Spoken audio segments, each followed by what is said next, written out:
The desert wind moves across the plateau, carrying with it grains of sand that have traveled for centuries.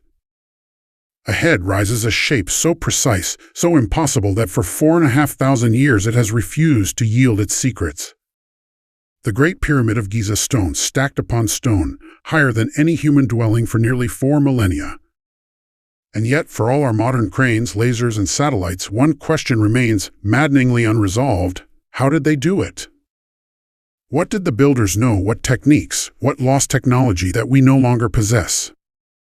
Imagine a single block of limestone the size of a small car. Now imagine moving it without wheels, without steel, across miles of desert, then lifting it dozens of feet into the air with a precision so fine that the gaps between stones are thinner than a credit card. Not once, not 100 times, but over 2 million times. Each block aligned, each angle exact, each choice deliberate. It is as if the pyramid were less constructed and more conjured. Historians argue. Engineers experiment. Fringe theorists speculate wildly. Some say it was simple ramps and brute force. Others whisper about forgotten inventions, ancient machines, knowledge that slipped through history's fingers. What if, in the burning sands of Giza, humanity once solved problems we can barely dream of today? What if the greatest wonder of the ancient world is also the greatest reminder of what we've lost? Chapter 1: The Immovable Mountain of Stone. The desert does not change quickly. Winds shift the sand, yes, but the horizon remains the same as it has for thousands of years, an ocean of gold stretching in every direction. And there, against the shimmering heat, rises a shape too exact to be an accident of geology. A pyramid. The Great Pyramid. Immense, perfect, eternal. For travelers in the 5th century BCE, when Herodotus, the so-called father of history, stood on this plateau, the structure was already ancient. Imagine his awe, a Greek visitor gazing at something already old when Homer's verses were still fresh. The Egyptians had left no instruction manuals, no engraved blueprints. Just stone. Stone upon stone, 2.5 million times. Each one weighing from 2 tons to as much as 80. Stacked so precisely that even now modern lasers struggle to find flaws in the alignment. The Great Pyramid was once sheathed in white limestone, gleaming in the sun like a beacon visible from miles away. Its peak caught the desert light so fiercely that some described it as a second sun on Earth.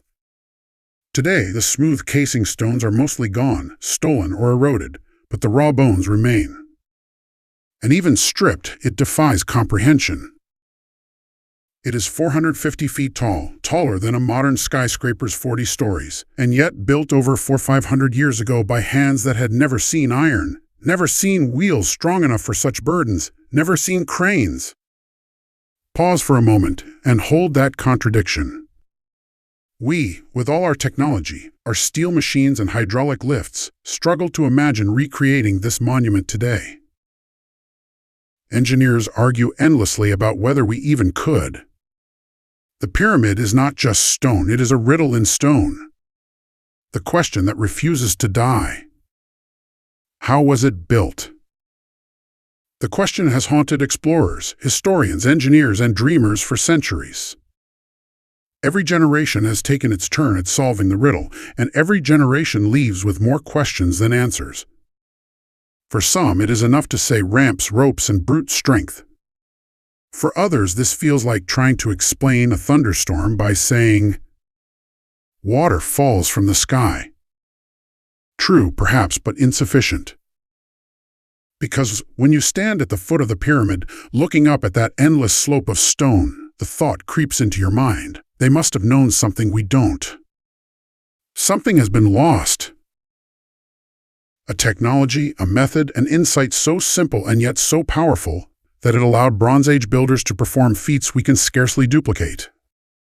A tale of 2 pyramids. The Great Pyramid was not the first attempt. Egypt's deserts are littered with the ghosts of earlier efforts, collapsed pyramids, bent pyramids, step pyramids that look more like giant staircases than smooth slopes. These are the drafts, the experiments. And they reveal something fascinating. The Egyptians were not merely building tombs, they were learning. Trial and error, failure and triumph, stone by stone, century by century. The Step Pyramid of Djoser, built around 2670 BCE, was essentially a giant stack of mastebas, flat-roofed tombs piled into a staircase toward the heavens. Innovative, yes, but crude compared to what was to come. Then came the bent pyramid of Sneferu, its angle abruptly shifting halfway up as if the builders lost confidence mid-construction. A mistake frozen in limestone. And finally, the Red Pyramid, also of Sneferu, smoother and more refined, the clear ancestor of Giza's crown jewel. By the time Khufu, the pharaoh for whom the Great Pyramid was built, ascended the throne, the Egyptians had learned from their mistakes. They knew what they wanted, not a step, not a bend, but a perfect, smooth-sided pyramid that would touch the sky. And somehow they achieved it. A workforce of thousands. Traditional history tells us that tens of thousands of laborers dragged the stones from quarries, using sledges pulled over the desert sands, water to reduce friction. They built massive ramps, hauling blocks higher and higher as the pyramid rose. At least, this is the standard explanation. It is practical, plausible, and supported by evidence of workers' villages near Giza. These were not slaves in chains, as early myths suggested, but rather well-fed, skilled workers who labored as a national duty and perhaps with religious devotion. And yet, even this picture feels incomplete. Imagine the logistics. A workforce of 20,000 men, each needing food, water, shelter. Imagine organizing the supply chain to feed and house them. Imagine synchronizing the labor so that 2-ton blocks arrive exactly when and where they are needed, day after day, year after year, for 2 decades. All this in a society with no wheels strong enough for such loads, no pulleys, no iron tools. It is possible, yes. But it is improbable in the extreme. And when something improbable happens with perfect precision, suspicion grows. What are we missing? Lost knowledge. Some believe the Egyptians had access to technologies now forgotten. Not lasers or flying saucers, as fringe theories sometimes suggest, but clever, elegant methods, machines of wood and rope, water-based lifting systems, counterweights, and levers that were once known and then lost to time. Knowledge does not always move forward. It can vanish. Entire civilizations have collapsed, their wisdom forgotten, their books burned, their secrets buried in the sand. What if the Great Pyramid is not only a monument to Khufu, but also a monument to a vanished science? An eternal mystery. Even today, with drones scanning every angle and scientists peering through the pyramid using cosmic ray muon detectors, surprises emerge. In 2017, researchers discovered a vast hidden void inside the pyramid, a chamber the size of an airplane never before known. After thousands of years of study, the pyramid still keeps its secrets. And so the riddle endures. A structure too vast to ignore, too precise to dismiss, and too old to fully explain. We look at it with awe, with curiosity, and with a faint sense of loss because, in its silent stones, it whispers of knowledge once known and then forgotten. Chapter 2: The Army of Builders. When people imagine the Great Pyramid rising from the desert sands, they often picture faceless masses, slaves in chains, whipped into submission beneath a merciless sun. Hollywood films have repeated this image so many times that it feels instinctively true. But it is wrong. Archaeology tells a different story. These were not slaves dragged from conquered lands. They were Egyptians' farmers, stonecutters, masons, carpenters drawn into a project that consumed a nation's pride and resources. And they were not starved but fed with care.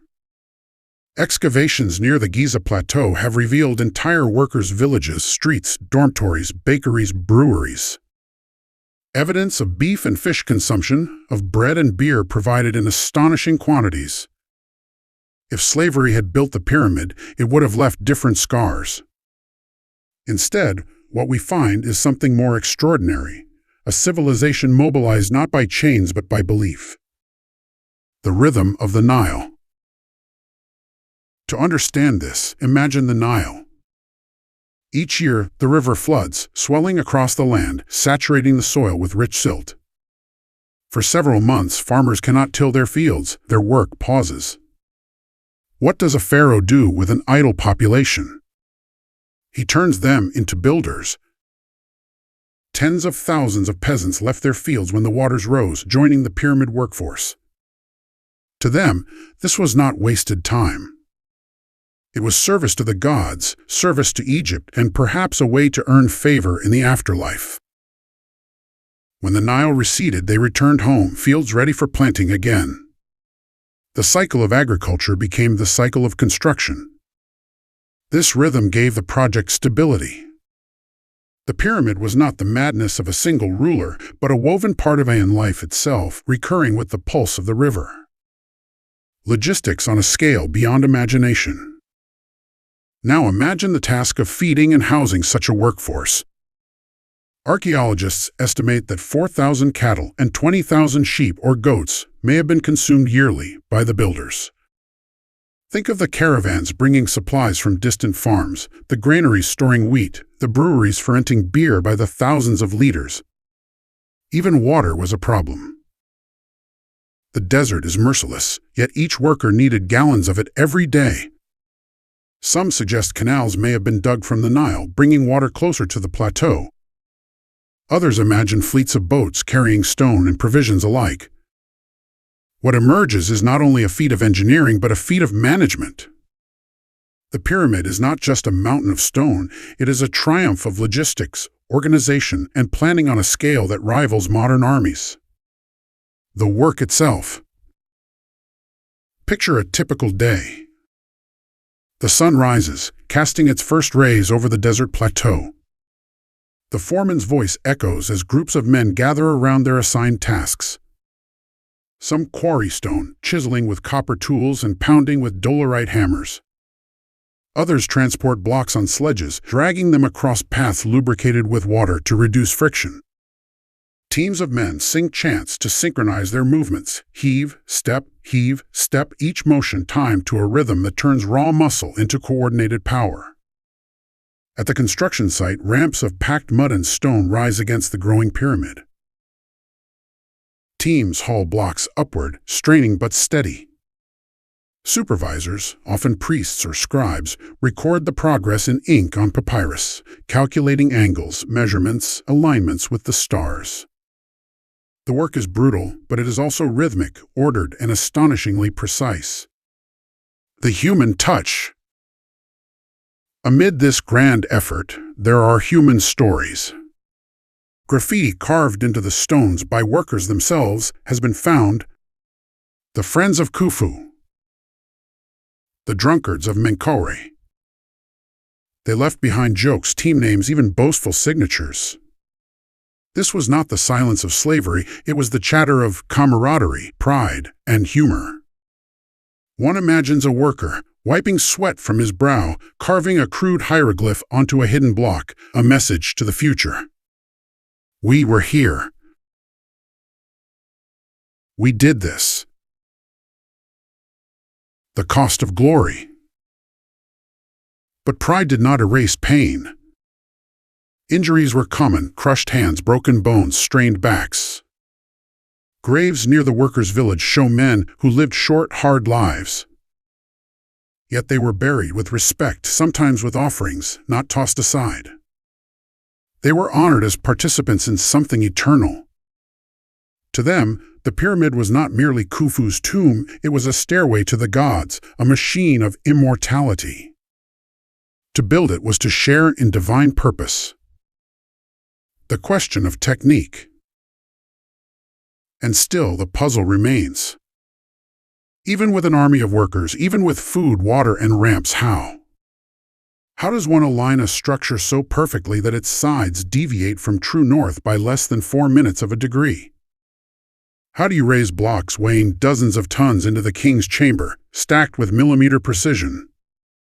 The manpower explains part of it. The devotion explains more. But somewhere in the details there must have been secrets, techniques that have slipped through history's fingers. Tricks of physics, clever uses of materials, methods of reducing friction or amplifying force. Lost knowledge. A civilization at its peak.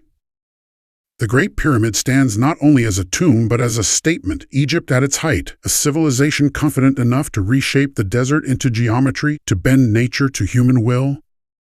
When we look at it today, we do not merely see the ambition of one pharaoh. We see the collective force of a society working in rhythm with its river, its gods, its people. And we feel the echo of a mystery because even knowing all this, the question of how lingers like heat in the desert air. Chapter 3. The Theories. For more than 2,000 years, human imagination has struggled against the same riddle. How do you raise a mountain, one block at a time, without modern machines? From the time of Herodotus to today's Egyptologists, theories have multiplied. Some practical, others fanciful. Some convincing, others desperate. All share one thing, the sense that something must be missing. The ramp hypothesis, the straightforward solution. The most widely accepted theory is the simplest: ramps. Build a slope of mud brick, limestone chippings, and rubble, then drag the stones up. When the pyramid grows taller, extend the ramp. When the structure is finished, dismantle the ramp. At first glance, this feels logical. Civilizations throughout history have used ramps for moving heavy loads. And the Egyptians, masters of organization, certainly could have managed it. But here lies the problem: scale. To reach the pyramid's full height, the ramp would need to stretch for more than a mile, at a gentle enough angle for men to drag stones. Such a ramp would require more material than the pyramid itself, yet no trace of such a colossal structure has ever been found. Even if the ramp spiraled around the pyramid's sides, evidence should remain: foundations, scars in the bedrock, debris fields. None have been discovered. The ramp theory is practical, but unsatisfying. It solves one riddle by creating another. Where is the ramp? The spiral ramp winding around the pyramid. To answer this, some propose a spiral ramp hugging the pyramid's outer surface. Imagine a path winding around the structure like a serpent, narrowing as it rises. Workers would drag blocks upward in a slow, circling climb. This idea reduces the material needed, but it introduces a different problem: visibility. How do you measure angles, align edges, and keep the pyramid so perfectly symmetrical if the very ramp you're building blocks your view of the corners? Precision demands line of sight. And the Great Pyramid's precision is merciless. A spiral ramp explains the lifting but not the accuracy. The internal ramp, a hidden solution. In the early 2000s, French architect Jean-Pierre Houdin offered a new idea: an internal ramp. He suggested that within the pyramid, unseen from outside, a corridor spiraled upward, turning at corners and opening at strategic points. Through this hidden passage, workers could drag stones upward without an external ramp. Houdin's theory electrified audiences. Computer simulations showed it could work. It solved the visibility problem too, because the pyramid's edges would remain unobstructed for precise measurements. But to this day, no definitive evidence of such a hidden ramp has been found. Muon scans and thermal imaging hint at anomalies, voids, and passages inside, but nothing yet confirms Houdin's elegant vision. And so, the internal ramp remains tantalizing, plausible, but unproven. The water lift hypothesis: floating stones. Others look not to ramps but to the Nile itself. Could water have been used to float blocks upward? One version imagines canals and basins carved into the pyramid, each stage filled with water. Stones, buoyed by sealed wooden containers, would rise like cargo in a lock system. It is a clever idea. Egyptians were skilled with water, after all, but evidence is scarce. No traces of such canals exist inside the pyramid. And the logistics of keeping a system watertight in a desert climate stretch the imagination. Still, the thought lingers: the Nile gave life to Egypt. Could it also have lifted its greatest monument? Levers, counterweights, and genius simplicity. Other theories suggest mechanical elegance rather than brute force. Wooden levers set in rows could have ratcheted blocks upwards step by step. Counterweights, perhaps using sand or water-filled bags, could have balanced the load. Simple machines amplify human strength. The wheel, the pulley, the lever, these are technologies so basic that their absence in Egyptian records feels suspicious. Did they have methods we've overlooked, or that never survived the passage of time? Imagine a forgotten device, a machine of ropes and wood so efficient that it left no trace but the stones it raised. To rediscover it would be to resurrect an entire chapter of lost engineering. The outlandish theories, aliens and Atlanteans. No discussion of the pyramid is complete without the wild fringes of speculation. Ancient astronaut theorists claim the stones were placed by extraterrestrials, their crafts hovering above the desert. Others whisper of Atlantis, a lost civilization with technologies far beyond our own. Such theories capture the imagination, not because they are likely, but because they fill the silence left by history. When explanations feel inadequate, myth rushes to fill the gap. But in truth, to attribute the pyramid to aliens is to strip the Egyptians of their genius. To deny that human hands and human minds built it is to erase the labor of thousands, the brilliance of architects, the devotion of a civilization. The truth, however mysterious, belongs to them. The missing link. Each theory ramps, spirals, water, levers offers part of the answer, but none feels whole. Perhaps the truth is a combination: ramps at first, then levers, then counterweights. Perhaps ingenious methods were used that left no trace. Perhaps we are still too arrogant to see what is obvious. And so the Great Pyramid sits in silence, a monument not only of stone but of human mystery. Every theory is a mirror, reflecting not only the Egyptians but us, our need to explain, to solve, to prove that we understand. The pyramid resists. It whispers, "You do not know me." Not yet. Chapter 4: The King's Chamber and the Hidden Mysteries. The outside of the Great Pyramid is overwhelming, a mountain of stone, immovable and eternal. But the inside is stranger still. It is here, in the narrow tunnels and hidden chambers, that the pyramid stops being a monument and becomes a riddle box. Step into the shadowed corridors, and you enter a world that feels almost alien. The air is cooler, the silence deeper. Torchlight glints off smooth limestone walls. And as you walk upward, hunched in low passageways, you sense something uncanny. This was not built merely as a tomb. It is an engineered labyrinth. The Ascending Passage. The journey begins with the Descending Passage, a steep, narrow shaft angling downward into the bedrock. For centuries, this was the only known entry. It leads not upward to glory, but downward into darkness, into the so-called subterranean chamber, a rough-hewn cave that feels almost unfinished. Why build such a passage? Was it symbolic? Functional? A decoy for tomb robbers? The truth is unclear. But above it, hidden for millennia until broken into by chance, lies the Ascending Passage, a secret route climbing steeply upward, leading to the true heart of the pyramid.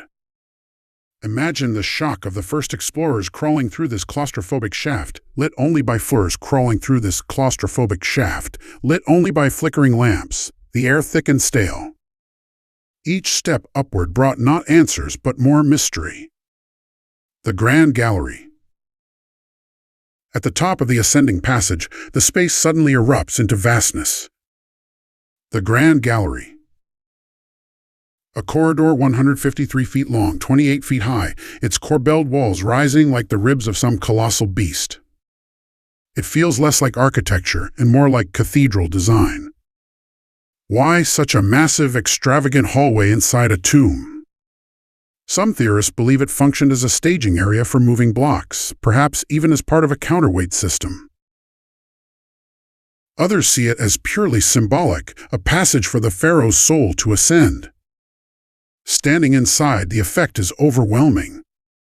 You feel dwarfed, insignificant, as though the pyramid is not only stone but in tension, something designed to make you feel small.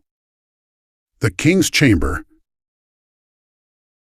At last, the grand gallery narrows, leading to a chamber lined entirely with red granite hauled from Aswan, hundreds of miles away. This is the King's Chamber. Its walls, floor, and ceiling are formed of blocks weighing up to 70 tons each. Within lies a simple granite sarcophagus, unadorned, empty. Empty. That word has haunted the chamber for centuries. No mummy was ever found. No treasure, no hieroglyphs, no funerary goods. The very purpose of the chamber remains uncertain. If this was Khufu's resting place, his body is gone. If it was not, then what was it? Above the chamber, concealed for millennia, lie the so-called relieving chambers. 5 stacked cavities, each filled with massive granite beams. Their purpose? To divert the unimaginable weight of stone above, protecting the chamber from collapse. Ingenious engineering, yes, but also strangely overbuilt, as if the architects feared a cosmic burden pressing down. And on one of the blocks in those hidden spaces, explorers found something astonishing, graffiti scrawled in red ochre, workman's marks that include the name of Khufu. It is the strongest evidence that this truly was his pyramid. Yet still the sarcophagus is empty. The Queen's Chamber. Lower in the pyramid lies the so-called Queen's Chamber, though no queen was ever buried there. The room is smaller, undecorated, and yet even stranger. 2 narrow shafts, too small for a human to crawl through, extend from its walls upward and outward, aimed, it seems, at the stars. For centuries, these shafts were sealed, their purpose unknown. Some suggested they were ventilation. Others believed they were symbolic passages for the pharaoh's soul to ascend into the heavens, aligning with specific constellations. In 1993, a robotic camera revealed a tiny door blocking one of the shafts behind it, a copper handle, as if to guard something unseen. Later probes found yet another cavity beyond. What lies at the end of these shafts? No one knows. The pyramid guards its secrets tightly. The hidden void. In 2017, scientists using muon tomography particle detectors that can see through solid stone announced a discovery that shook the archaeological world, a massive hidden void above the Grand Gallery. A space the size of a passenger jet, untouched for 4,500 years. What is inside? Another chamber?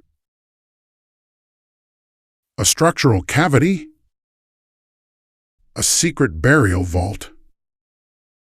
No one can say. The void remains sealed, unreachable without destroying the very monument we seek to preserve. It is Schrödinger's chamber, simultaneously everything and nothing, treasure and emptiness, secret and illusion. The pyramid mocks us. Even with the tools of modern physics, we are blind within it. The silence of the walls. What makes the pyramid most eerie of all is what it does not contain. Unlike other Egyptian tombs, it has no carved reliefs, no hieroglyphic prayers, no painted murals. It is mute. A tomb that does not speak of the afterlife, a temple without scripture. Some argue the pyramid's silence was intentional, that it is not a book of words, but a book of stone. A message written in geometry, astronomy, and proportion. Its language is mathematics. Its alphabet, the stars. If so, then we are still learning to read it. A machine for eternity. What if the pyramid was never meant as a tomb at all? Some researchers suggest it was a cosmic engine, built not for death, but for eternity.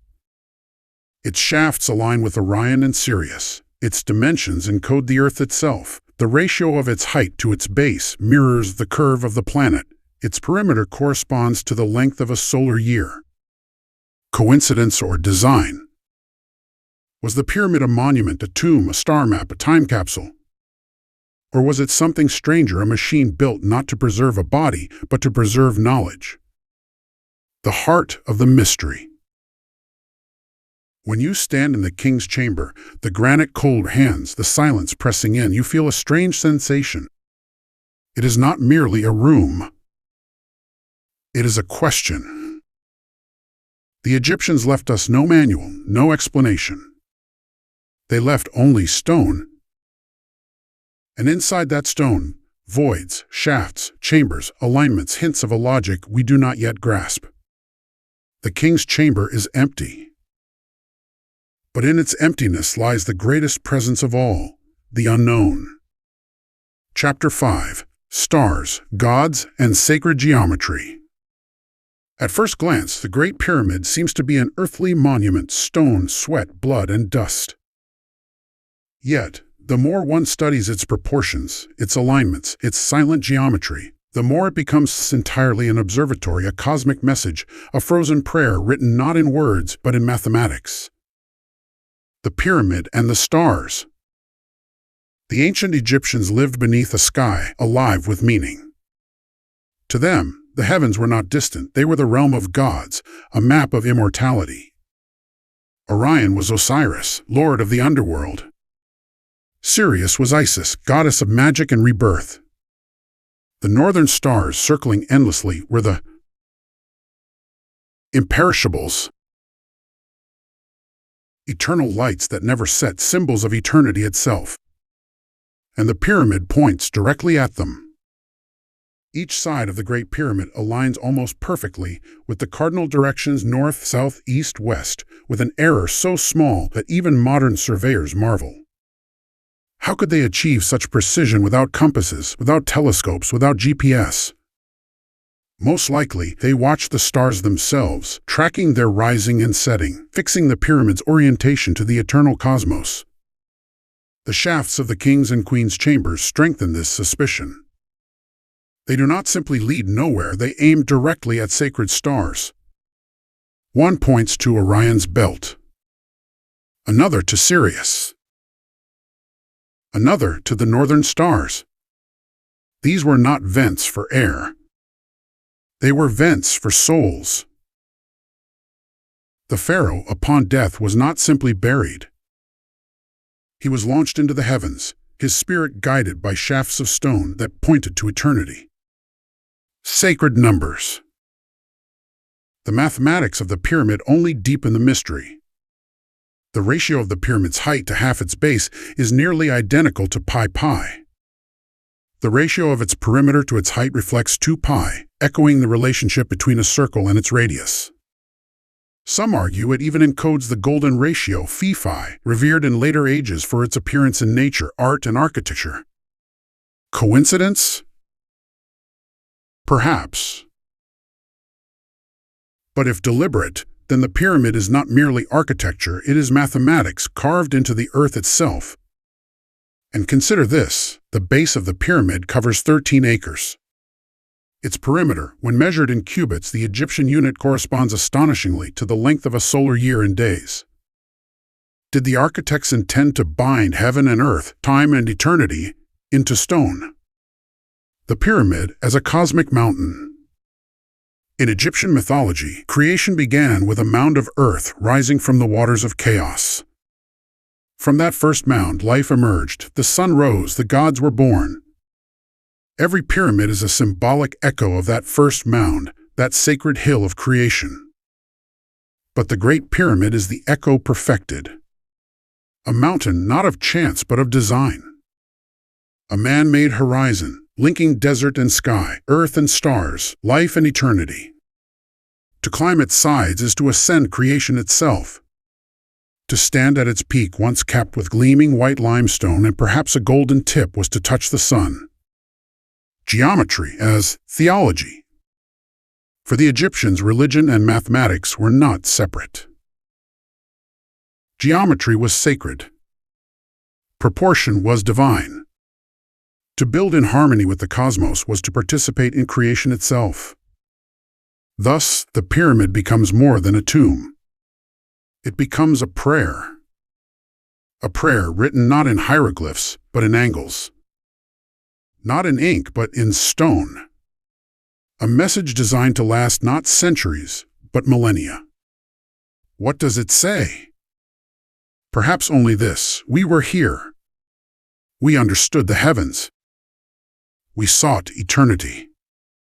The debate of coincidence versus intention. Modern scholars divide. Some argue that the alignments, the ratios, the cosmic echoes are intentional. Others dismiss them as coincidences born of large numbers. After all, build something big enough and patterns will appear. Yet coincidence feels weak in the face of such precision. Too much lines up. Too much points to the stars. Even skeptics admit the Egyptians cared deeply about celestial order. Why would their greatest monument not reflect it? The pyramid as time capsule. If the pyramid encodes the heavens, then perhaps it encodes time as well. Some suggest its measurements contain knowledge of the Earth, its circumference, its tilt, even the precession of the equinoxes, the slow wobble of the Earth's axis over millennia. If true, then the pyramid is not simply for the dead. It is for the living, too, a message across time, a cosmic textbook written in granite. Knowledge preserved not in fragile papyrus but in mountains of stone. Could this be the lost technology? Not a machine of wood and rope, but the machine of memory, the deliberate encoding of science into architecture, so that even if civilization falls, knowledge endures. Standing beneath the stars. Picture it, a moonless night in ancient Giza. The workers have gone, the desert is silent. The Great Pyramid gleams under starlight, its white casing stones reflecting the heavens. The shafts of the chambers point upward, invisible lines connecting Pharaoh's resting place to Orion and Sirius. To the Egyptians, this was not just stone. It was eternity made visible. A stairway of mathematics and geometry carrying their king into the sky. To us, it remains a mystery. Perhaps coincidence. Perhaps genius.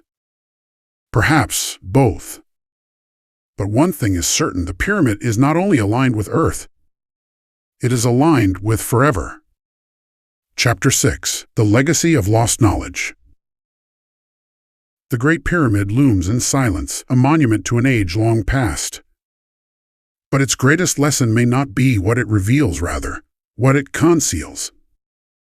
For if the pyramid is indeed the product of some forgotten insight, some vanished technology, then it stands as proof of a troubling truth: knowledge can die. The fragility of memory. Civilizations believe themselves eternal. Their libraries brim with wisdom, their monuments proclaim their triumphs, their gods promise them permanence. And yet, history shows again and again that memory is fragile. Think of the Library of Alexandria, where scrolls containing the science, literature, and mathematics of the ancient world were gathered. In fire, it was undone. Centuries of accumulated knowledge, gone in days.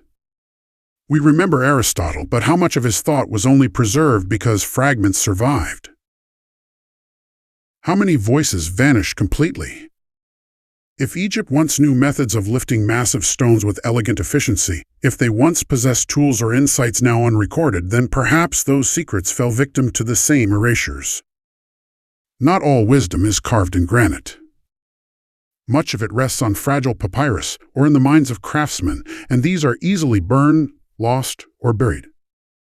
The craftsman's secret. Consider the builders themselves. A mason, a foreman, an engineer each might know tricks of the trade handed down by apprenticeship, not writing. Practical knowledge often lives in gestures, in habits, in unspoken skill. What happens when the line of teachers is broken? The skill dies. The gesture is forgotten. The insight becomes silence. And so, it is possible that the secrets of pyramid construction were never deliberately hidden. They were simply not passed on. Like a song that no one remembers to sing. Parallels in history. The Great Pyramid is not the only monument to lost knowledge. Roman concrete. The Romans built harbors and aqueducts with concrete that has lasted 2,000 years. Modern engineers until recently could not reproduce its durability. For centuries, the formula was lost. Only now are scientists rediscovering its secrets. Greek fire, a Byzantine weapon that burned even on water, feared for centuries. Its recipe was a closely guarded state secret, and then it vanished, lost to history. Damascus steel, blades of near-mythical sharpness and resilience, forged in the Middle East during the Middle Ages. The method of forging them disappeared by the 18th century. In each case, knowledge was real, practical, powerful, and it was lost. If this could happen in cultures with writing, with records, with armies of scribes, why not in Egypt? The cost of collapse. When civilizations fall, they do not pass their wisdom neatly on to the next. They crumble. Their temples are looted, their scrolls burned, their artisans scattered or killed. The fall of the Old Kingdom of Egypt, centuries after the pyramid was built, brought famine, rebellion, and chaos. In such times, who tends to the subtleties of engineering? Who preserves the secrets of construction? No one. And so, silence deepens. The pyramid as reminder.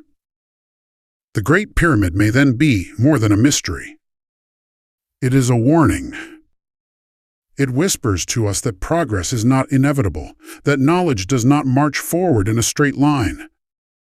It can stall. It can retreat. It can vanish. The pyramid stands because it is stone. But the minds that made it, the methods they knew, those were mortal. And mortality is forgetful. The temptation of myth. And when knowledge is lost, myth fills the void. The ancients must have had giants or magic or gods to build such wonders. The Victorians imagined lost races. Modern theorists imagine aliens. These stories rise not from evidence, but from absence, the human refusal to accept that something extraordinary could be done by ordinary men with tools now forgotten. Perhaps that is the true tragedy. The Egyptians were geniuses of stone and sky. But because we cannot yet fathom their methods, we give their glory to others, to legends, to myths, to extraterrestrials. In forgetting their knowledge, we risk forgetting their humanity. The cycle of rediscovery. And yet knowledge is never truly gone. Fragments survive. Curiosity rekindles. The Roman secret of concrete is being rediscovered. Scientists study ancient steel to learn its molecular tricks. Perhaps one day we will stand on the plateau and say with certainty, this is how they did it. If so, the lost knowledge of the pyramid may not be lost forever. It may only be sleeping, waiting for us to wake it. The eternal question. But until then, the pyramid remains a riddle, a silent reminder that even the greatest of civilizations can lose its secrets. And when we gaze at its vast slopes, we are not just looking at Egypt. We are looking at ourselves. For if they could lose their knowledge, could we not lose ours? What will remain of us in 5,000 years? Will future generations stand among our ruins and wonder, what did they know? What did they forget? What have we lost? Chapter 7. The Builder's World. When we imagine the Great Pyramid, it is easy to see only the stone. But the true foundation is not limestone or granite, it is culture. To understand why the pyramid exists, we must step into the worldview of the ancient Egyptians, a people who lived by the river, worshipped gods that touched every aspect of life, and believed that death was not an end, but a continuation. Life on the Nile. The Nile was the heart of Egypt. Each year it flooded, spreading black silt across the farmlands, renewing life. To the Egyptians, this rhythm was sacred, a divine promise. Their entire calendar revolved around the river's rise and fall. When the waters came, fields lay underwater. Farmers could not plow or sow. And so for weeks, sometimes months, thousands of men were idle. This is when Pharaoh summoned them to labor not as slaves but as participants in a cosmic duty. By building the pyramid, they were not simply serving a king. They were reaffirming the order of the cosmos. Their sweat, their broken backs, their songs in the desert dust, these were offerings as sacred as grain on an altar. The pharaoh as a god. To understand their motivation, one must grasp the Egyptian view of kingship. Pharaoh was not just a ruler. He was a god on earth, the living Horus, the son of Ra, destined after death to merge with Osiris and rule among the stars. For the builders, this meant that raising stone upon stone was not drudgery. It was building eternity for a god. Each block placed was an act of devotion, a promise that the sun would rise tomorrow, that Egypt would endure, that chaos would be kept at bay. To us, this may seem alien. Why sacrifice so much for one man's tomb? But to them, Pharaoh was Egypt. To serve him was to serve the world itself. Villages of the builders. Archaeology paints a vivid picture of their lives. South of the Pyramid Plateau lies a workers' village unearthed by modern excavations, streets lined with barracks, bakeries, breweries, and storage facilities. Bones reveal they ate beef, sheep, fish, bread, and beer. Not the diet of slaves, but of men valued for their labor. In the evenings, after long hours of hauling stone, they may have gathered in courtyards, eating, drinking, telling stories. Graffiti carved on blocks reveals humor and pride. Teams called themselves the Friends of Khufu or the Drunkards of Menkaure. Even in their toil, they found camaraderie. Death, too, was not neglected. Cemeteries for workers have been found nearby, graves marked with care. Injured men were buried with dignity, sometimes with jars of beer and bread for the journey beyond. This, too, speaks volumes. They were not expendable slaves, but participants in a sacred national project. Songs of stone. Close your eyes, and you can almost hear them. The creak of wooden sledges. The rhythmic chanting of men pulling in unison. Drums or clapping to keep time. Orders shouted by foremen. The hiss of water poured onto sand to ease the sled's path. These sounds filled the desert air for decades. For the builders, the pyramid was not silent. It was alive with voices, sweat, laughter, and pain. The shadow of the gods. Every act of labor was shadowed by religion. The desert was not empty, it was inhabited by gods and spirits, benevolent and dangerous. Before cutting stone, workers might make offerings. Before setting blocks, priests may have performed rituals. Even the alignment of the pyramid itself was a ritual act, its corners fixed to the 4 cardinal points, its sides facing the eternal horizon. To build without such precision would have been impiety. Thus, engineering was not separate from faith. Every measurement was sacred, every block a prayer. A people bound by eternity. The Pyramid Project reveals a society not fragmented but unified. Farmers, craftsmen, priests, scribes, architects, all bound in a single purpose. For a brief moment in history, Egypt harnessed its people, its river, its gods, and its knowledge toward one goal: immortality. When we look at the pyramid, we see stone. But behind the stone lies something greater, a people who believed in it, who believed in their pharaoh, who believed that death could be conquered if only enough sweat was poured into the desert. It is this belief that built the Great Pyramid. More than tools, more than ramps, more than lost technologies, belief itself was the engine. The pyramid as mirror. And here lies a truth that lingers uncomfortably. The pyramid reflects not only Egypt but us. What monuments do we build? What dreams do we pursue with such unity, such faith? Do we too pour our sweat into projects that will last beyond our lifetimes, or do we build only for today?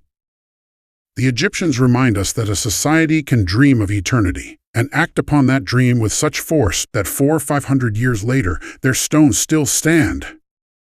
Chapter 8: The Age of Discovery. The Great Pyramid has never truly slept. From the moment it was built, it has been a magnet for pilgrims, thieves, scholars, and dreamers. Each generation that encountered it projected its own hopes and fears onto the mountain of stone. And each time, the pyramid revealed nothing, keeping its silence intact. The Greeks and the first historians. When Herodotus, the Greek historian, visited Egypt in the 5th century BCE, the pyramid was already 2,000 years old.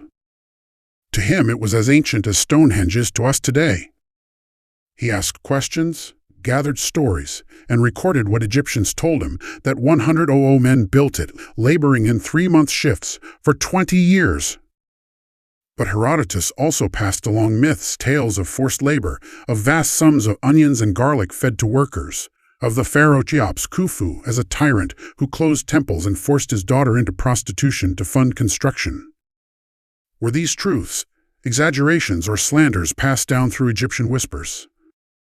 We cannot know. But for centuries, Herodotus' words were gospel in the West. The Great Pyramid became not just a wonder but a tale of cruelty. The Romans and the tourists. When the Romans came, they treated Egypt as a playground of antiquity. The pyramids were tourist attractions, curiosities to be climbed and marveled at. Graffiti in Latin still scars the stones, ancient travelers leaving their names as proof they had conquered the climb. For them, the pyramid was already a ruin, stripped of much of its gleaming limestone casing. Yet even diminished, it awed them. Pliny the Elder wrote of it with bewilderment. What king is so idle and so capricious as to pile up such masses?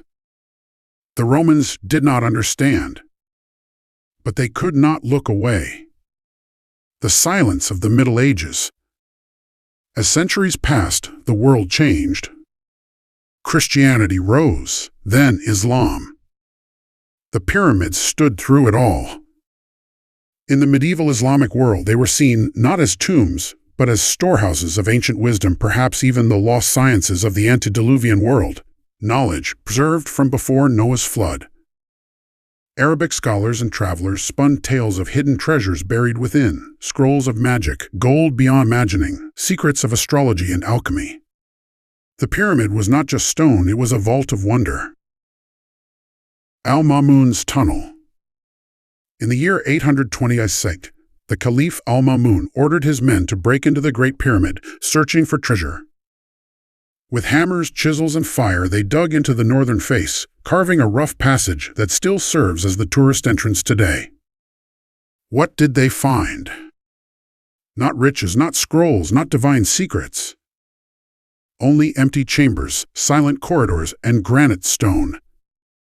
Legend says they discovered a single stone chest, the sarcophagus in the king's chamber, and nothing more. The treasure they imagined was illusion. The pyramid gave them silence. And yet their tunnel endured, an act of violence that paradoxically allowed future explorers to enter the heart of the pyramid. The Age of Napoleon. In 1798, Napoleon Bonaparte marched into Egypt, bringing with him not only soldiers but scholars. His expedition marked the birth of modern Egyptology. Standing before the pyramid, Napoleon is said to have told his men, "From the heights of these pyramids, 40 centuries look down upon you." A speech designed to awe his army with the weight of history. For his scholars, the pyramid was more than inspiration, it was a puzzle to be measured, mapped, catalogued. Their meticulous work created the first scientific surveys, revealing proportions and alignments that hinted at hidden meaning. Europe fell in love with Egypt. Obelisks were shipped to Paris and London, mummies were unwrapped in drawing rooms, hieroglyphs became fashionable. And at the heart of it all stood the pyramid, enigmatic and eternal. Victorian obsessions. The 19th century brought a flood of adventurers, mystics, and amateur scientists to Giza. The pyramid became a canvas for wild speculation. Some claimed it encoded biblical prophecy. Others insisted it contained mathematical messages foretelling the end of the world. Astronomers measured its angles, mystics whispered of its energy, and treasure hunters still hacked away at its stones, convinced that somewhere within lay hidden chambers of gold. Out of this frenzy came both nonsense and insight. While some spun fantasies, others advanced real science. Measurements grew more precise. Excavations uncovered workers' villages, tools, and graffiti that revealed the human story. Bit by bit, Egyptology matured, peeling away myth without ever stripping the pyramid of mystery. The pyramid today. Now the pyramid belongs to the world. Tourists climb its worn steps, scholars scan it with cosmic rays, satellites orbit above measuring its alignment with sub-millimeter precision. And yet, in a sense, we are no different from the Greeks, the Romans, the Arabs, or Napoleon's scholars.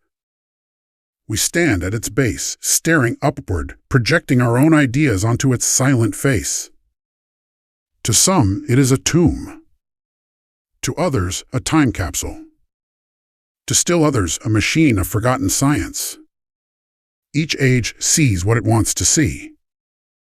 The pyramid remains unchanged. The enduring silence. For all the chisels and surveys, for all the theories and legends, the pyramid itself never explains. It does not answer our questions. It only watches. And perhaps that is why it endures. If it had revealed all its secrets, perhaps it would have become ordinary. Instead, it gives us fragments, empty chambers, perfect alignments, hidden voids. Enough to fascinate. Never enough to satisfy. Chapter 9. Science in the Stone. For centuries, the pyramid resisted understanding. But in the last 100 years, a new kind of explorer has entered its chambers, not treasure hunters or mystics, but scientists armed with tools more powerful than chisels or legends. And yet, even under the cold light of lasers and cosmic rays, the pyramid continues to surprise. Measuring the immeasurable. The first step was precision. With modern surveying instruments, engineers measured the pyramid's base and angles down to fractions of an inch. What they found was astonishing. The four sides of the base differ in length by less than 8 inches across 756 feet. The corners align with true north to within 4 arc minutes, more precise than the Greenwich Observatory in London was, until the invention of modern telescopes. The pyramid's height, when multiplied and compared to its base, produces mathematical constants like pi and 2 pi with uncanny accuracy. Coincidence? Perhaps. But the measurements left even skeptics unsettled. The Egyptians were not guessing. They were calculating. The Scan Pyramids Project. In 2015, a multinational team of scientists launched Scan Pyramids, an ambitious effort to peer inside using cutting-edge tools, infrared thermography, 3D reconstruction, and muon tomography, a technique that uses cosmic particles to see through stone, much like a cosmic X-ray. At first, they sought only to confirm known structures. Instead, they uncovered something extraordinary. In 2017, the team announced the discovery of a massive hidden void above the Grand Gallery. A space at least 100 feet long with no known entrance. Its purpose remains unknown. Was it a structural cavity to reduce weight? A secret chamber for a forgotten ritual? A hidden burial vault, untouched for 4,500 years. The void remains sealed, unreachable, a silent reminder that the pyramid still has secrets to reveal. Thermal anomalies. Infrared scans also revealed mysterious hot spots on the pyramid's stones, areas warmer than the surrounding rock, suggesting cavities or airflow within. These anomalies cannot yet be explained. Are they hidden tunnels? Or simply quirks of stone absorbing the sun's heat? The pyramid answers with silence. Robots in the shafts. The Queen's chamber shafts, too narrow for humans, became laboratories for tiny machines. In the 1990s, the engineer Rudolf Gantenbrink sent a robot crawling up one of the shafts. It discovered a limestone block with copper handles embedded in it like a door to somewhere. Behind the block, later robots discovered another cavity and yet another barrier. What lies at the end is still unknown. The shafts feel less like vents and more like puzzles, deliberately designed to tease us. As if the pyramid holds out a hand, and just when we think we've grasped it, it withdraws again. Acoustic mysteries.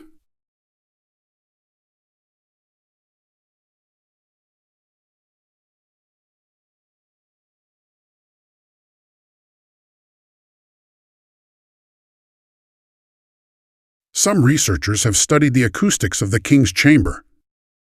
When sound is made inside, certain frequencies resonate strongly, as if the chamber amplifies vibrations. Was this a coincidence of construction or intentional? Could rituals, chants, or music once have filled these halls with booming power? To stand there and hum, and feel the granite itself vibrating in harmony with your voice, is to sense that the chamber was not built merely for silence. It was built to sing. Granite from afar. The granite of the king's chamber came from Aswan, 500 miles away. How was it transported? Evidence suggests giant barges carried the blocks along the Nile.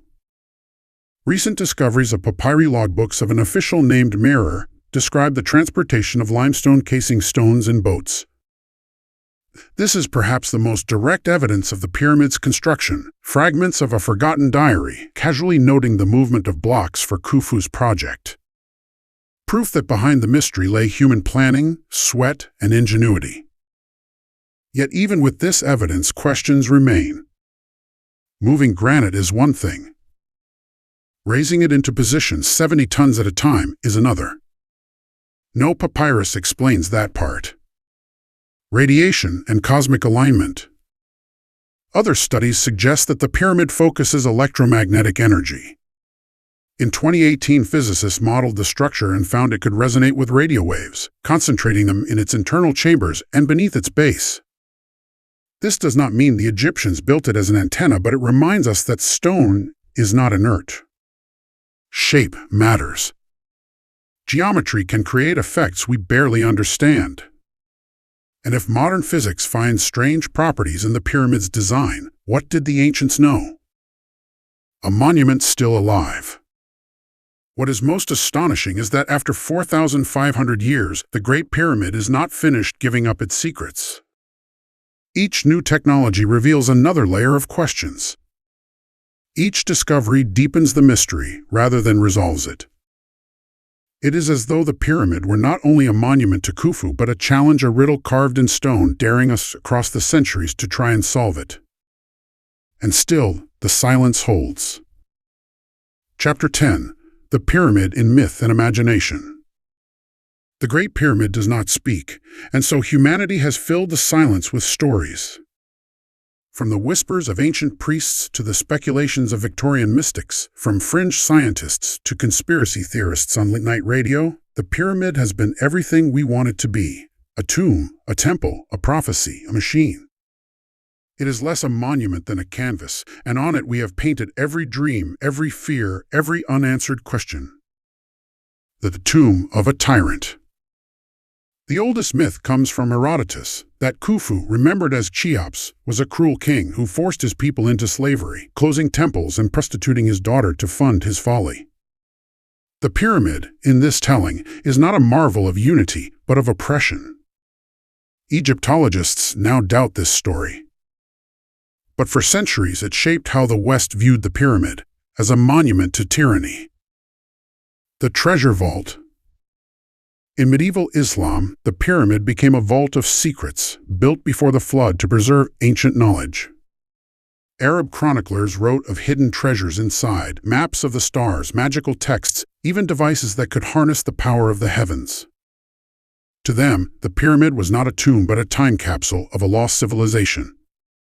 Al-Mamun's tunnel in 820 CE was driven by this belief, the conviction that untold riches and wisdom lay just behind the granite walls. But all they found was emptiness. The pyramid as prophecy. In the 19th century, as Europeans rediscovered Egypt with romantic fervor, the pyramid became something new, a book of prophecy written in stone. British scholars measured its corridors and claimed they encoded biblical history. Each inch of passage represented a year of time. The descending corridor, they said, marked humanity's fall. The ascending one, the coming of Christ. The Grand Gallery, the modern age. Some even claimed the pyramid predicted the end of the world, down to the very year. When those years came and passed without apocalypse, new dates were proposed. The pyramid became not just stone, but scripture. Occult energies. By the early 20th century, the pyramid was drawn into the world of the occult. Mystics claimed it radiated energy, a force that could sharpen razor blades, preserve food, or heal wounds. Miniature pyramids were sold worldwide, marketed as energy amplifiers. Even today, some believe the pyramid's shape focuses a mysterious life force. To skeptics, it is pseudoscience. To believers, it is ancient wisdom rediscovered. And when one stands inside the king's chamber, feeling the granite vibrate with sound, it is easy to see why such ideas take root. The alien hypothesis. Perhaps the most famous and controversial myth is that the pyramids were built not by Egyptians at all, but by extraterrestrials. Ancient astronaut theorists point to the precision, the size, the alignment with stars, and declare humans could not have done this. To them, the pyramid is proof of alien intervention, a beacon or base left by beings from beyond the stars. Mainstream archaeology rejects this entirely. But the idea persists, fueled by television shows, books, and films. It is compelling because it is simple. When faced with mystery, it replaces the unknown with the cosmic. Yet in doing so, it robs the Egyptians of their genius, attributing their triumph not to human ingenuity, but to beings from elsewhere. Conspiracies and cover-ups. In the modern era, the pyramid has become a magnet for conspiracy theories. Some claim secret chambers contain hidden technology power sources, ancient machines, even proof of Atlantis. Others whisper that governments and archaeologists know the truth but suppress it, guarding the pyramid's real secrets. The internet has amplified these voices. For every scholarly article on the pyramid, there are a dozen videos promising the truth they don't want you to know. The pyramid, once a beacon of eternity, now flickers on our screens as fodder for paranoia. Why the myths persist? Why do such myths cling so tightly to the pyramid? Because the pyramid invites them.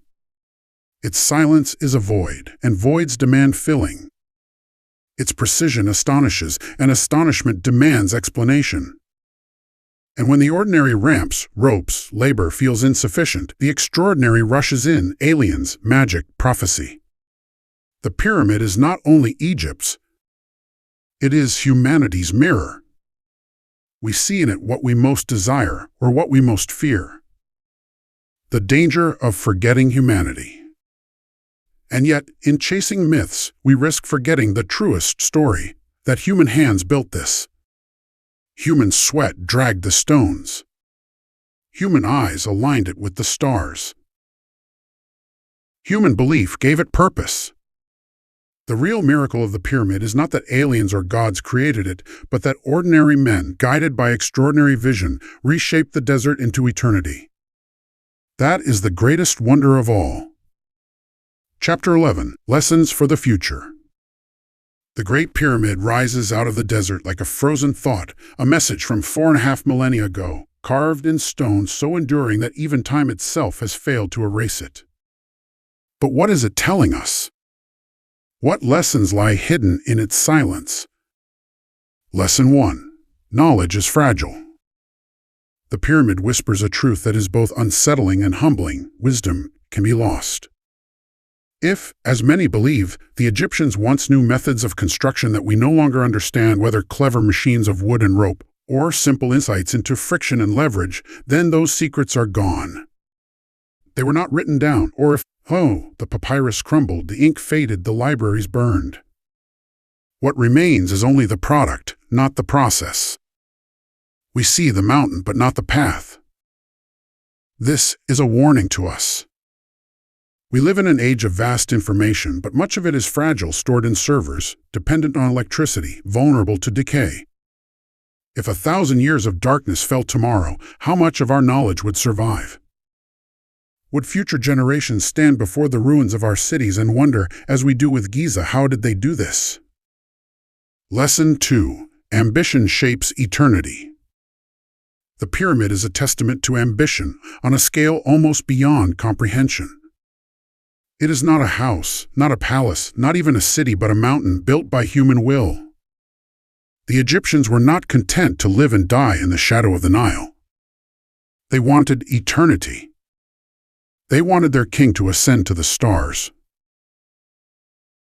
And so they shaped stone into geometry so vast that it still stands as the largest monument of its kind ever built. Ambition is double-edged. It built the pyramid, but it also consumed resources, lives, and decades of labor. Yet without ambition, no wonder endures. The pyramid teaches us, if you want eternity, you must think beyond your own life. You must build not for today, but for tomorrow. Lesson 3. Unity is power. Tens of thousands of workers, architects, priests, farmers, and craftsmen labored in rhythm, guided by faith and duty. This was not chaos. It was orchestration. A civilization brought together for one purpose, each person playing a part in the symphony of stone. In our fractured modern world, the lesson is stark. Unity creates marvels. Division builds nothing. Lesson 4. Silence speaks.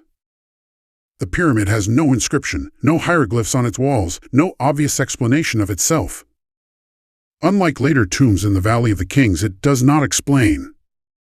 It only is. And in its silence lies its power. We are forced to imagine, to question, to wonder. The very absence of words makes it immortal. What if our greatest monuments were designed not to explain but to provoke questions? What if the legacy we leave behind is not answers but mysteries? Lesson 5. Mortality and eternity. The pyramid was built as a tomb. And yet Khufu's body is gone. The sarcophagus is empty. The man it was meant to preserve has vanished into dust. But the stone remains. In this lies the cruelest and most beautiful lesson of all. Individuals die, but what they inspire endures. The pharaoh is gone. His name is faint. But his pyramid still pierces the sky. If we wish to be remembered, it will not be through our flesh, but through what we build: ideas, creations, stories that outlast us. The pyramid as mirror. And so, when we gaze upon the Great Pyramid, we are not only looking at Egypt's past. We are looking at our own future. Will we leave behind wonders that endure for millennia? Or will our knowledge crumble like papyrus, leaving only questions behind? Will our monuments be mountains of stone or nothing at all? The pyramid is not only Egypt's legacy. It is humanity's challenge. It says to us across the centuries, I have lasted 4,500 years. What will you build that lasts as long? Chapter 12. The Lasting Mystery. The Great Pyramid has stood for 45 centuries. Empires have risen and fallen around it. Religions have been born and died. Languages have blossomed and vanished. The world has changed beyond recognition, and still the pyramid endures. Why? Because it is not only a monument of stone, it is a monument of questions. The riddle that refuses to fade. We know much about the pyramid now. We know where its stones came from, how they may have been transported, who commanded the work. We have fragments of diaries, graffiti of workers' gangs, the marks of masons still visible in hidden chambers. And yet, the deeper we look, the more the puzzle grows. The ramp theories explain, but not fully. The void above the grand gallery taunts us. The shafts end in sealed doors. The alignments with stars seem too precise to ignore. The mathematics embedded in its shape feels deliberate, purposeful. It is as if the pyramid is a book whose first page we have read, but the rest remains sealed. A silence louder than words. Most Egyptian tombs shout their meaning. Walls painted with spells, ceilings adorned with stars, texts explaining the journey of the soul. But the Great Pyramid is mute. It tells us nothing of Khufu's face, nothing of his reign, nothing of the rituals of burial. It does not justify itself. It simply is. That silence is deliberate. The pyramid was not made to explain itself. It was made to endure. To endure not as words but as presence. To overwhelm not with stories but with sheer existence. And that is why it haunts us. Because in its silence it becomes whatever we imagine it to be: tomb, temple, prophecy, machine, riddle. The pyramid and us. Each age has projected itself onto the pyramid. To the Greeks, it was tyranny. To the Romans, it was idleness. To the Arabs, it was a vault of ancient wisdom. To Napoleon, it was a mirror of eternity. To Victorians, it was prophecy in stone. To modern scientists, it is data, geometry, particle scans. To dreamers, it is still mystery. And to us, it is all of these and more. Because the pyramid is not a message to the past. It is a message to the future, to us. We were here. We dreamed. We reached for eternity.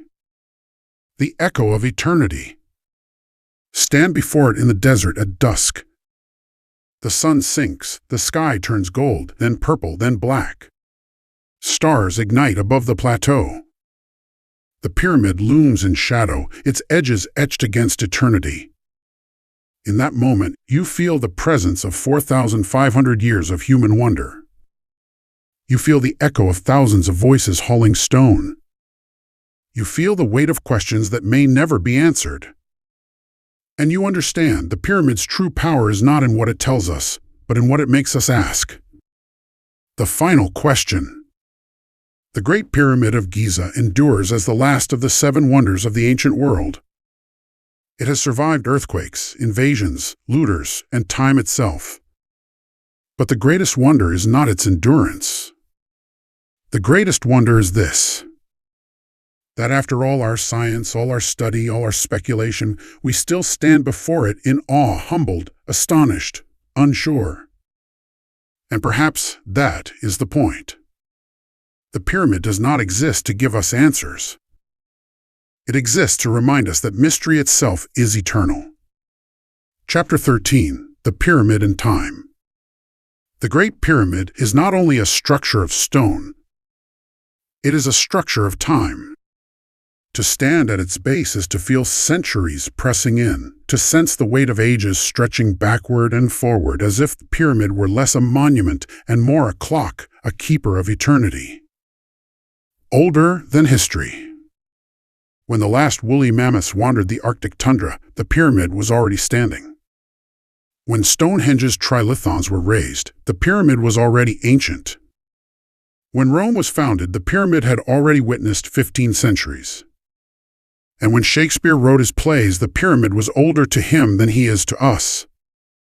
It is not only old, it is ancient beyond comprehension.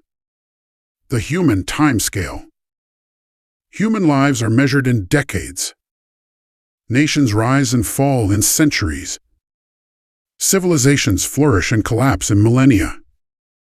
But the pyramid has outlived them all. To us, time is fragile. To the pyramid, time is irrelevant. And yet time itself has marked the pyramid. Its casing stones, once gleaming white, are gone. Its peak, once crowned in gold, is missing. Earthquakes have shaken it, thieves have scarred it, winds have worn it. But the core endures. It reminds us that permanence is an illusion. Even the most eternal of monuments is slowly dissolving back into sand. The pyramid as clock. Some believe the pyramid encodes time itself. That its measurements, the length of its passages, the angle of its slopes were designed to reflect cycles of years, even in epochs of human history. The Victorians traced biblical prophecy through its corridors, mapping world events inch by inch. Today, some claim it encodes the precession of the equinoxes, the slow wobble of Earth's axis over 26,000 years. Whether these claims are truth or coincidence, one fact remains: the pyramid is tied to cycles greater than any human reign. It is aligned not only to the cardinal points of Earth, but to the slow turning of the stars. It is less a tomb than a calendar written in stone. The pyramid outlasting us. And here lies the most sobering thought: the pyramid will outlast us. If our civilization collapsed tomorrow, if our skyscrapers fell, our satellites burned, our data vanished, the pyramid would remain.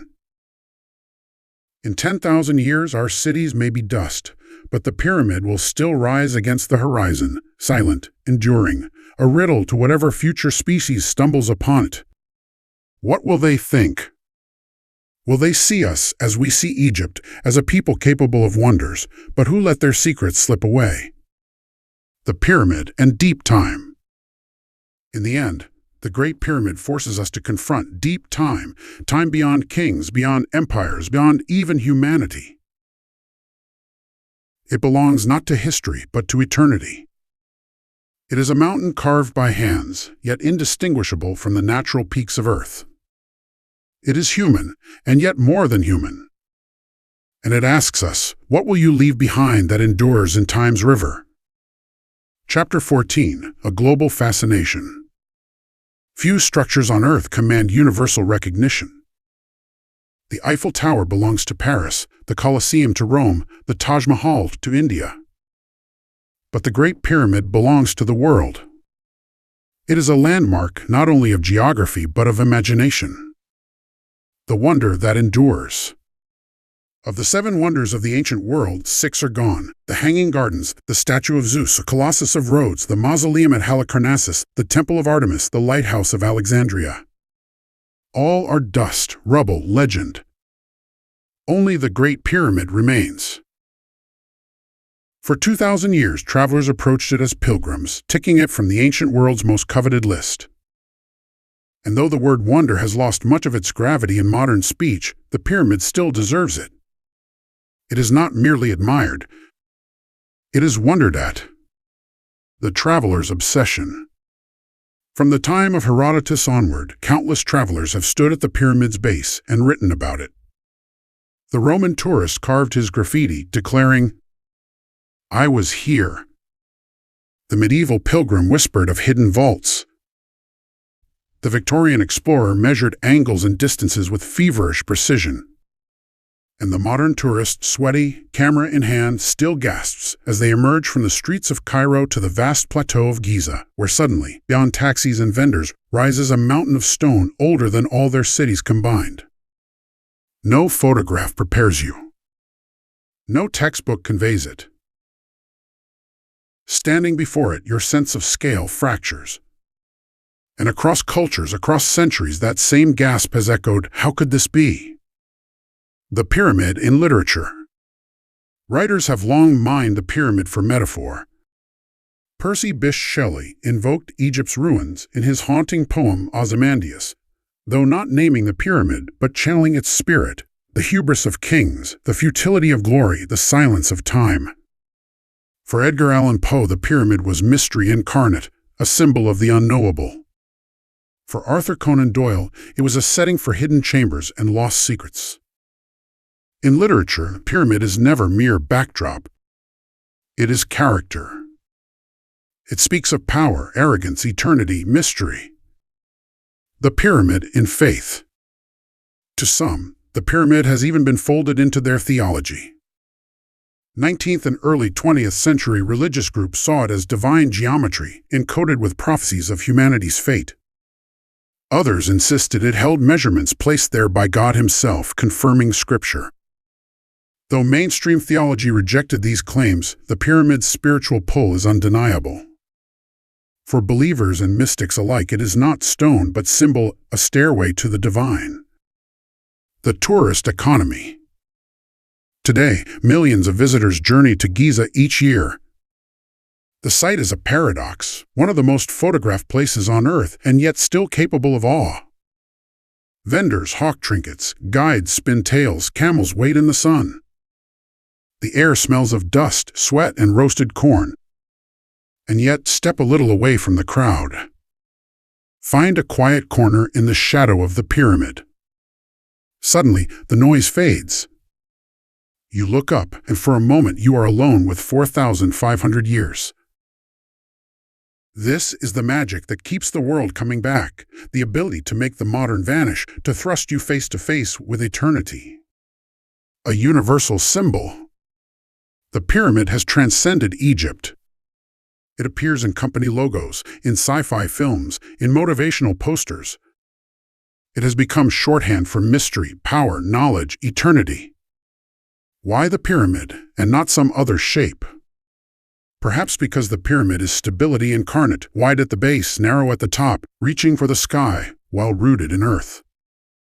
It is geometry made into philosophy. And so, whether in Tokyo or New York, whether in poetry or video games, the pyramid is instantly recognizable. It belongs to no one culture now. It belongs to humanity. The fascination that will not fade. 4.5 millennia have not dulled its power. If anything, our fascination has grown. With each new technology, from Napoleon's surveyors to muons scans, the pyramid offers fresh mysteries. With each passing generation, it inspires new myths, new stories, new dreams. It is not merely the last wonder of the ancient world. It is the first wonder of the modern one. Chapter 15: The Pyramid in Fiction and Film. The Great Pyramid is not only a monument of history, it is a monument of imagination. For centuries, storytellers have woven it into tales of mystery, horror, adventure, and science fiction. It has become a stage for our fantasies, a backdrop for our fears, a symbol of power beyond time. The pyramid as adventure. In the 19th century, as Western explorers mapped and looted Egypt, the pyramid became a setting for adventure stories. Writers filled its corridors with traps, hidden chambers, and treasures guarded by curses. To open the pyramid's sealed doors was to invite danger and riches. From penny novels to serialized tales, the pyramid was never empty stone. It was a labyrinth of secrets, a test for heroes. And in many ways, these stories shaped how modern audiences imagine ancient Egypt, full of danger, mystery, and promise of discovery. The Curse of the Pharaohs. The legend of the curse did not begin with the pyramid but with Tutankhamun's tomb in 1922. Yet the pyramid absorbed the myth almost instantly. Sudden deaths of explorers, accidents during excavations, whispers of mummies rising from the dead, the pyramid became a haunted mountain. Hollywood seized on the idea, filling theaters with films of mummies awakened, curses unleashed, eternity disturbed. The Great Pyramid, in these stories, was not a monument to human ingenuity. It was a warning. The pyramid in science fiction. Perhaps no genre has embraced the pyramid more than science fiction. In H. Rider Haggard's Tales. In H. P. Lovecraft's cosmic horror. In pulpy magazines of the 20th century, the pyramid was it was a machine, a beacon, a gateway. And in 1994, the film Stargate reimagined the pyramid as an alien landing pad, a portal between worlds. The movie's vision of the pyramid as an extraterrestrial artifact captured imaginations worldwide, spawning a long-running TV series and embedding the alien pyramid into popular consciousness. Even today, the image of a pyramid beneath the stars conjures thoughts of otherworldly power. The pyramid in modern film. From The Mummy, 1999, to Transformers, Revenge of the Fallen, 2009, the pyramid continues to loom large in cinema. It is the perfect backdrop for spectacle, instantly recognizable, exotic, ancient, yet eerily modern in its geometry. Audiences see it and know instantly mystery, danger, grandeur. Filmmakers exploit its silhouette, the sharp lines rising from the desert, the shadow it casts at dusk. To place a hero or villain against the Great Pyramid is to borrow its power. The pyramid as symbol. Beyond literal stories, the pyramid is seeped into symbols across media. It appears on the U.S. dollar bill, crowned with the all-seeing eye, a symbol of power, surveillance, and destiny. In video games, it serves as a level-design staple, a maze of corridors, a stage for battle, a treasure vault. Artists, too, return to it endlessly. Painters, sculptors, and architects borrow its form, imitating its lines in skyscrapers and monuments. To build a pyramid, even today, is to evoke Egypt, mystery, eternity. Why it captivates. Why does the pyramid work so well in fiction and film? Because it is the perfect paradox. It is real, yet unbelievable. It is ancient, yet futuristic in its precision. It is solid stone, yet full of hidden chambers. It is mute, yet speaks endlessly through symbol. It is both stage and character, both backdrop and riddle. Few structures in human history carry such duality. The pyramid in dreams. And perhaps that is its truest role, a dream factory. From horror curses to alien machines, from biblical prophecies to science fiction epics, the pyramid allows us to imagine the impossible. Because in the end, the Great Pyramid itself is the impossible made real. It is the proof that humanity once achieved what we still struggle to explain. No wonder we keep telling stories about it. Chapter 16, Archaeology of the Future. The Great Pyramid has resisted chisels, torches, and dynamite. It has mocked the theories of scholars, confounded explorers, and swallowed centuries of speculation. But now, in the 21st century, new tools are turning toward Giza, tools not of destruction, but of precision. The question is no longer, can we break in?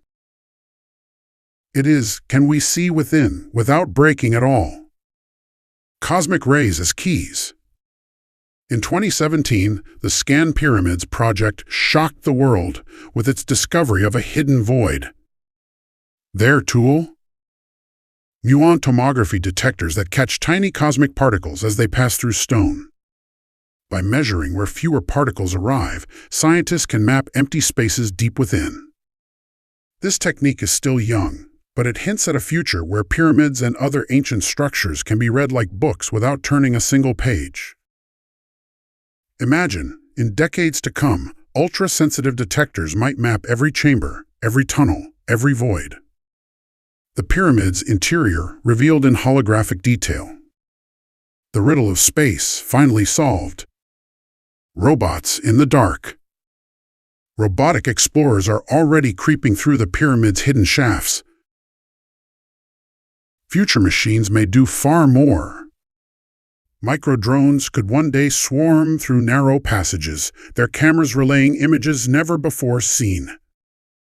Tiny burrowing robots might wiggle through cracks without harming the stone. Perhaps they will reach the ends of the queen's chamber shafts, pass through the sealed doors, and discover what lies beyond. Perhaps a cache of ritual objects. Perhaps only more stone.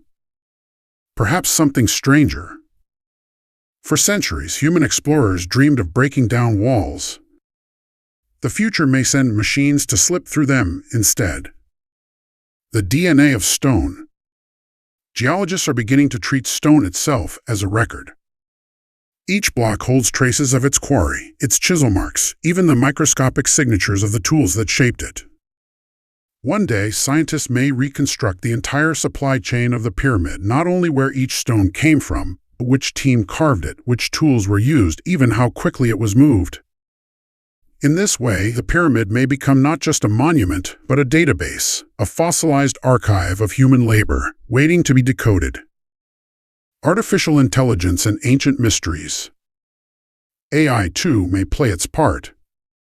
Already, algorithms trained on engineering, logistics, and ancient texts are modeling how ramps, levers, and counterweights might have worked. Future systems could simulate every conceivable construction method, testing millions of possibilities until the most plausible rises to the top. Where human imagination falters, machines may see patterns invisible to us. Perhaps AI will one day reveal the lost technology of the pyramid, not as magic but as elegant forgotten engineering. Ethics of discovery. But there is a darker question. Should we know everything? The pyramid's mystery is part of its power. To probe it too deeply, to scan every chamber, to strip away its secrets, may leave us with something diminished. Wonder thrives on the unknown. Already, Egypt's antiquities authorities debate: should we drill into the hidden void? Should we send robots into sealed doors? Every answer risks destroying what we cannot replace. The archaeology of the future is not only about what we can learn, but what we should.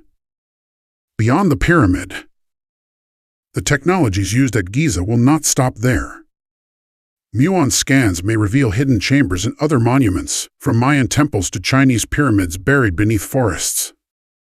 AI may reconstruct entire lost cities from fragments of ruins. Drones may enter tombs without human footsteps ever disturbing them. The Great Pyramid, in this sense, is a testing ground, the world's most famous experiment in non-invasive archaeology. What we learn here will ripple across the globe. The future of mystery.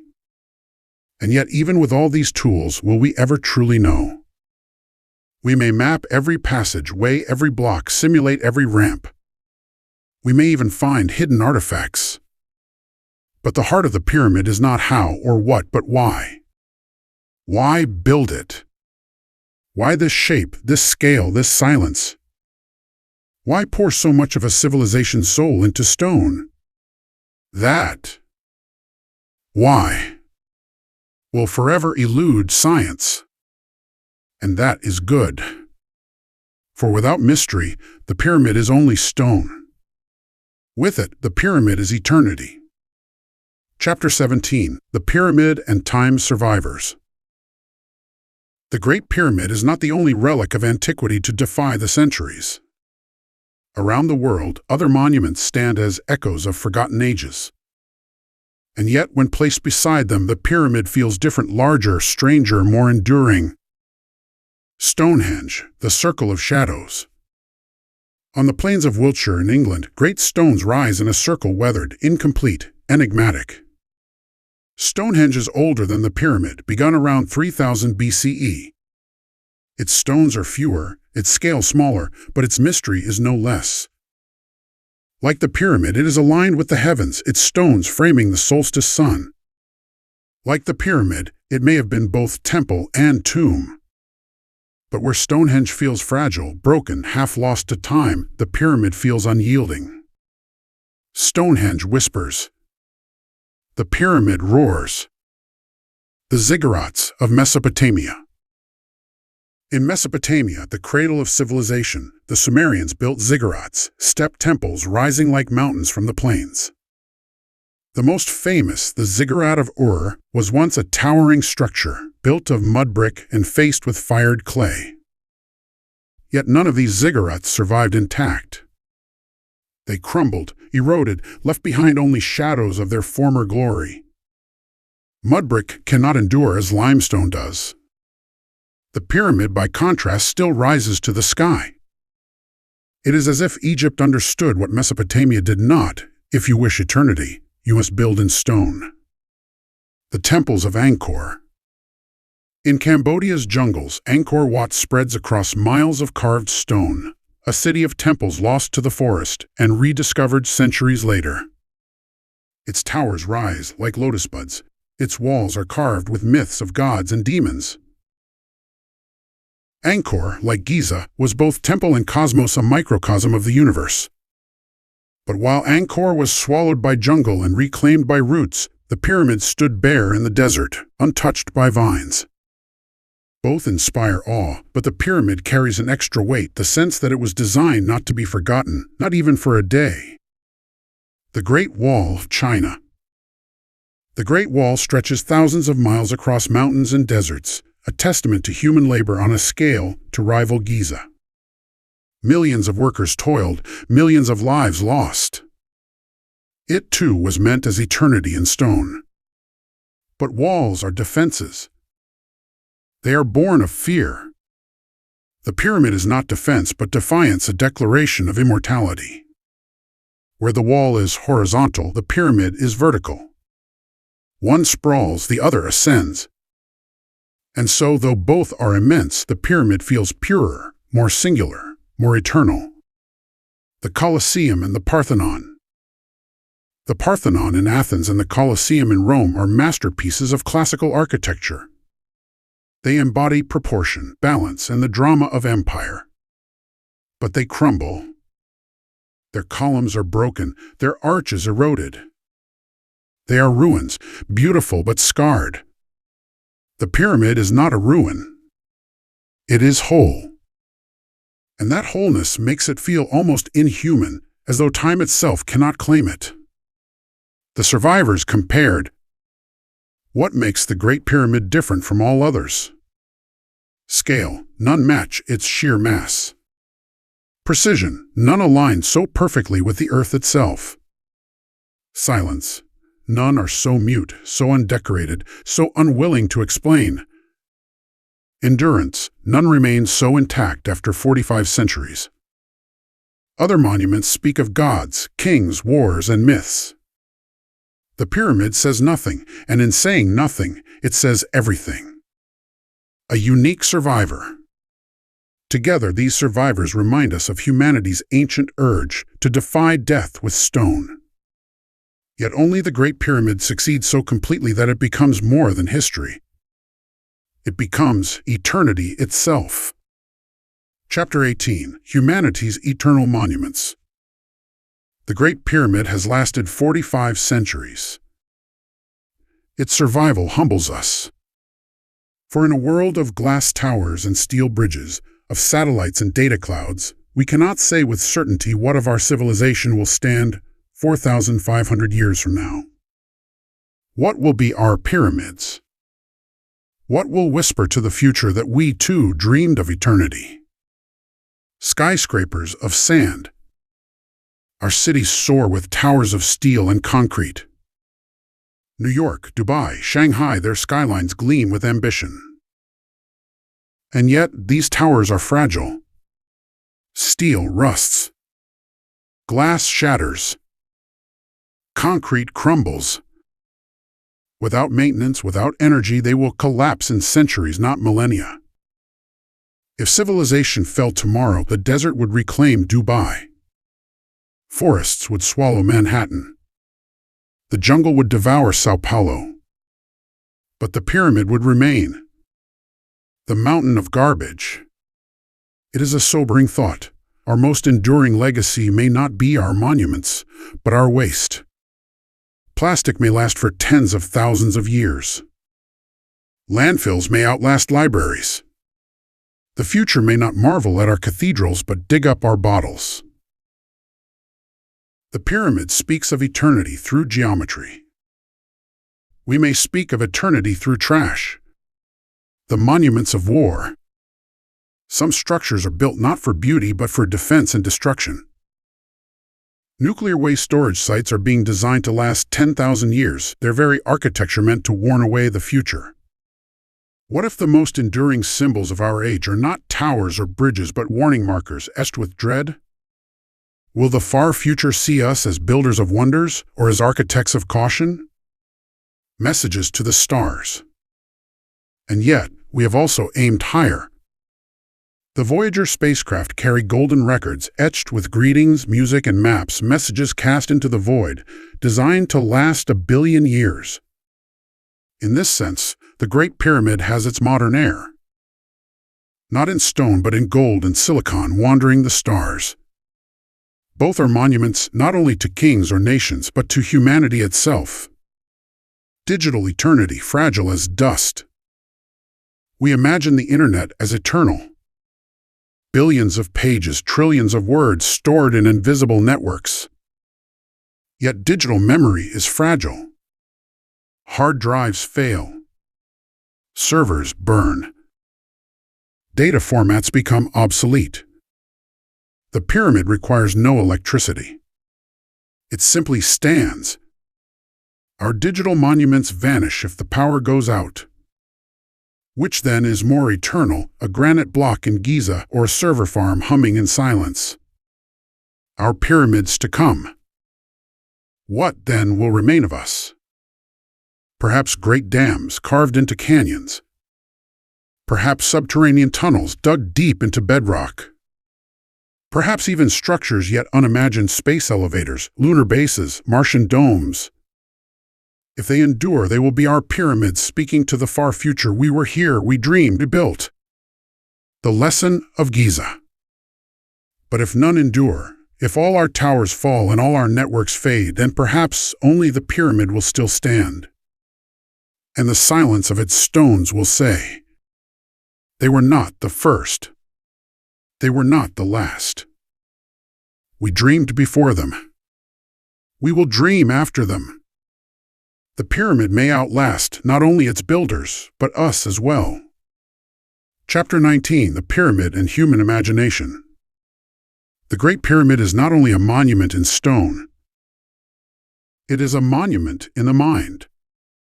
For thousands of years it has lived not just on the Giza Plateau but in dreams and philosophies, in the restless imagination of humanity. The pyramid as power. From the moment it was built, the pyramid embodied power. Its shape rises to a single point, narrowing from the many to the one. Wide foundations, broad shoulders, and a tip that pierces the sky, a geometry of hierarchy.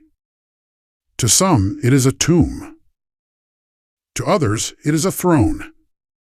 To many, it is the most enduring symbol of centralized power in history.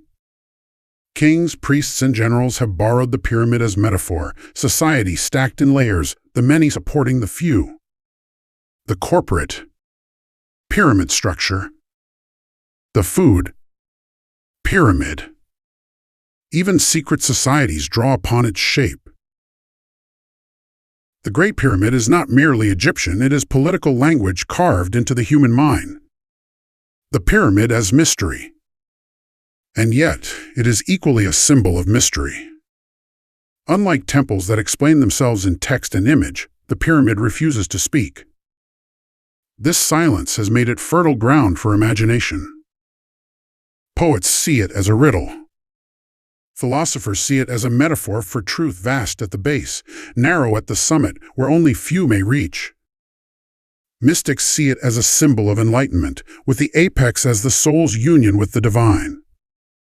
To dream of the pyramid is to dream of mystery itself, massive, silent, unreachable. The pyramid as eternity. Its very endurance transforms it into a symbol of eternity. Dynasties fall, kingdoms vanish, and yet it remains. Philosophers from Plato to Nietzsche invoked pyramids as metaphors for permanence against the tide of change. The poet Shelley, in Ozymandias, capture this paradox. Kings imagine their works eternal, but it is stone, not flesh, that lasts. The Great Pyramid confirms the point. Even as it defies it, Khufu is dust, but his monument still casts its shadow. The pyramid as dream. In art, the pyramid often becomes dreamlike.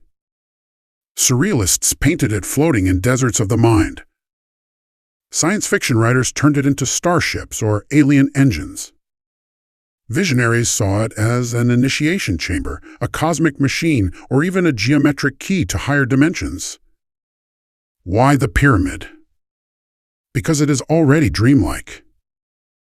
Perfect geometry placed in imperfect desert. An artificial mountain that feels more natural than nature itself. To imagine it as dream is only to push it one step further. The pyramid and the self. Psychologists too have borrowed its form. Maslow's hierarchy of needs takes the pyramid as metaphor for the human journey, from base desires of survival to the peak of self-actualization. This is not coincidence. The pyramid invites us to see ascent, to climb from foundation to summit, from earth to sky, from body to spirit. The very shape suggests a path. And so, it becomes not only Pharaoh's tomb, but humanity's inner map. The pyramid as universal symbol. Why does the pyramid dominate imagination more than other monuments? Why not the Parthenon, or the Great Wall, or Angkor Wat? Because the pyramid is pure form. A triangle in 3 dimensions. A line made solid. It does not depend on culture or language. A child can draw it. A dream can contain it. It belongs to everyone who has ever looked upward and imagined ascent. It is, in the deepest sense, universal. The endless echo. In the end, the pyramid is both mirror and canvas. It reflects our fears of death, our hunger for power, our longing for eternity. And it gives us a shape upon which to paint all of these. It is more than stone. It is imagination incarnate. And so long as humans dream, the pyramid will never die. Chapter 20. The Pyramid as Cosmic Symbol. The Great Pyramid is not only geometry on Earth. It is geometry that points to the heavens. For millennia, humans have imagined sacred mountains, cosmic ladders, bridges between the mortal and the divine. The pyramid belongs to this universal family of symbols, the axis mundi, the world axis. The mountain made by hands. Every culture tells of a sacred mountain. Olympus in Greece, where the gods convened. Meru in Hindu cosmology, the pillar of the universe. Sinai in the Hebrew tradition, where God spoke. For the Egyptians, the pyramid was their mountain, not raised by nature but by human labor. An artificial horizon, a summit where earth kissed the sky. By shaping a mountain themselves, they claimed mastery of eternity. They did not wait for nature to give them a sacred peak. They built one. Geometry as creation. The pyramid is not a random pile of stones. Its angles, proportions, and alignments echo the cycles of the cosmos. Its 4 faces face the cardinal directions. Its slope mirrors the angle of the sun's rays at certain times of year. Its apex, now lost, once pointed to the zenith, like a frozen sunbeam. In this sense, the pyramid is less a tomb than a cosmic diagram, an attempt to inscribe the laws of heaven onto the earth. The axis mundi. In myth, the axis mundi is the pole around which the cosmos turns, the tree of life in Norse Yggdrasil, the ladder of Jacob, the world mountain. The pyramid functions as Egypt's axis mundi. Its base is the broad earth. Its peak touches the sky. Its chambers are aligned to stars. Its very shape channels upward motion, pulling the eye and the spirit from desert floor to eternal heavens. To climb it was to ascend creation. To bury a pharaoh within it was to guarantee his union with the stars. The pyramid as star map. The shafts of the king's and queen's chambers angled with mathematical precision point to Orion. Chambers angled with mathematical precision point to Orion, Sirius, and the northern circumpolar stars. These are not mere decorations. They are pathways not for bodies but for souls.